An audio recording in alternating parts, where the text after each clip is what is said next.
అందరికీ నమస్కారం. Welcome back to our channel. నేను మీ మహాలక్ష్మి. ఈరోజు నేను మీ ముందరికి ఒక హెల్దీ రెసిపీ, అంటే హై ప్రోటీన్ ఉంటుంది, హై ఫైబర్ ఉంటుంది, అలాంటి ఒక రెసిపీ మీ ముందరికి తీసుకొచ్చేసానండి. ఇది చిన్నపిల్లల నుంచి పెద్దవాళ్ళ వరకు అందరూ తినచ్చు, అందరూ ఎంజాయ్ చేయొచ్చు.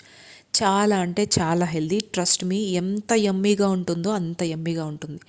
నేను ఇది ఇన్స్టాగ్రామ్లో చూసి నేర్చుకున్నాను, కానీ కొన్ని నాకు ఇష్టమైన మోడిఫికేషన్స్ నేను చేసుకున్నాను అనమాట.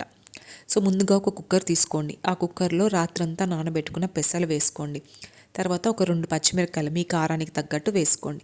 గుమ్మడికాయ, ఎల్లో గుమ్మడికాయ మాత్రమే తీసుకోండి. సో ఈక్వల్గా తీసుకోండి, పెసలు గుమ్మడికాయ ఈక్వల్గా తీసుకోండి. దాంతోపాటు ఒక ఎర్రగడ్డ, ఒక టొమాటో. తర్వాత ఇంకా నెక్స్ట్ మన మసాలా పాటలకు వచ్చేద్దాం. మసాలాలు కూడా జస్ట్ కొంచెం వేసుకుంటే చాలండి, మరీ ఇంత అక్కర్లేదు. అల్లం అల్లం కానీ వెల్లుల్లి కానీ దంచి వేసుకుంటే బాగుంటుంది. నా దగ్గర లేదు, అందుకని నేను అల్లం వెల్లుల్లి పేస్టే వేసేసాను. తర్వాత ఉప్పు, కారము, ధనియాల పొడి, జీలకర్ర పొడి, కొంచెం గరం మసాలా. నేను ఇక్కడ గరం మసాలా నాకు నిండుకునిందని ఇంట్లో నేను గరం మసాలా వేయలేదు, కానీ వేసుకుంటే చాలా బాగుంటుంది. ఒకసారి ఈ మసాలాలన్నీ బాగా వేసేసి బాగా కలుపుకోండి. కలిపేసి కుక్కర్ పెట్టేసేయండి. విజిల్ పెట్టేసి ఒక 5 to 6 విజిల్స్ బాగా మెత్తగా ఉడికేంత వరకు ఉడికించుకోండి. ఉడికేసాక ఈ లోపల అది చల్లారే లోపల మనము ఒక మసాలా పేస్ట్ దంచుకోవాలన్నమాట. మిక్సీ వేసి పెట్టుకోవాలి.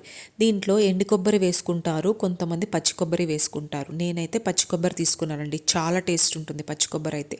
ఎండు కొబ్బరి కూడా ఉంటుందేమో, నేను ట్రై చేయలేదు, కానీ పచ్చి కొబ్బరే తీసుకున్నాను. సో అది కుక్కర్ విజిల్ ఆ లోపల వచ్చేసి ఉంటుంది కూడా. దాన్ని బాగా మెత్తగా స్మాష్ చేసేసుకోండి. ఈ లోపల పోపు పెట్టేసుకుందాం. పోపుకి యాక్చువల్లీ మనము కొబ్బరి నూనె వేసుకుంటే ఇంకా టేస్ట్ ఉంటుంది, కానీ ఆ ఫ్లేవర్ అందరికీ ఇష్టం ఉండదేమో కదా. సో నార్మల్ శనగ నూనె అయినా ఏ నూనె అయినా మీరు ఏ నూనె వాడతారో ఆ నూనె వేసుకోండి. ఇంత నూనె కూడా పట్టదు, నేను కొంచెం ఎక్కువైపోయింది ఆ రోజు. సో సోంపు, జీలకర్ర అంతేనండి. అంత కొత్తిమీర వేసేసేయండి. ఒక ఎండుమిరపకాయ కూడా వేసుకోండి, చాలా బాగుంటుంది. నేను వేయడం మర్చిపోయాను.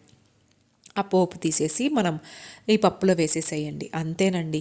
ఇప్పుడు మళ్ళీ మనము ఆ పేస్ట్ చేసుకున్నాం కదా కొబ్బరి, ఆ పేస్ట్ కూడా వేసేసేయండి. ఎక్కువసేపు ఏం మరగనేయక్కర్లేదు, జస్ట్ ఒక 2 minutes అలా ఉంచి అలా కొత్తలాడేటప్పుడు మాత్రము అలా కలిపేసుకొని ఒక 2 నిమిషాలు ఉంచేసుకొని దింపేసుకోండి. అంతే అండి. ఎంతో కమ్మగైన రుచికరమైన ఈ డిష్కి నాకు పేరు కూడా తెలీదు, మీరే పేరు చెప్పండి. ఆపేసుకున్నాక, స్టవ్ ఆపేసుకున్నాక మళ్ళీ కొత్తిమీర, కొంచెం కరివేపాకు వేసుకోండి. అంతే అండి. చూసారు కదా ఎంత సింపులో. తప్పకుండా ట్రై చేయండి. వీక్లీ వన్స్ అయినా గుమ్మడికాయని మనకి డైట్లో ఉంచుకునేటట్టు చూడండి, చాలా మంచిది అది గట్ హెల్త్కి. నేను నెక్స్ట్ వీడియోలో మీతో ఇంకొక ఇంట్రెస్టింగ్ కుకింగ్ వీడియోతో మళ్ళీ కలుస్తాను. ఉంటానండి. Thanks for watching. బాయ్.